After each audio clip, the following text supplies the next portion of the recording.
যারা ভিডিওটা দেখছেন আমি বলবো টয়লেট রাস্তা ব্যথা করে কেন।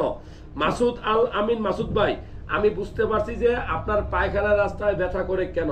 খুবই গুরুত্বপূর্ণ প্রশ্ন। পায়খানা রাস্তায় নরমালি কি কি রোগ হয়? অ্যানাল পাইলস, তাজা ফ্রেশ রক্ত যাবে, মাংস বেরিয়ে আসতে পারে, অনেক সময় আসে, অনেক সময় নাও আসে। অ্যানাল ফিশার, পায়খানা রাস্তায় পচা পচা রক্ত দিতে পারে, চুলকানি রোগ থাকতে পারে, সিরা যাবে, থেতলে যাবে।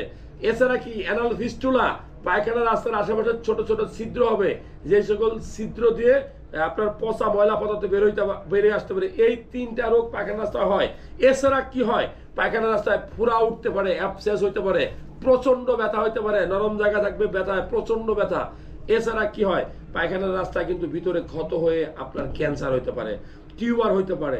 যাই হোক, পায়খানা রাস্তায় কোনো ব্যথা দেখা দিলে, কোনো রক্ত গেলে অবশ্যই আপনার টেস্ট করে দেখা উচিত, ডাক্তার দেখানো উচিত কোন কারণে আপনার পায়খানা রাস্তায় ব্যথা করতেছে, কেন রক্ত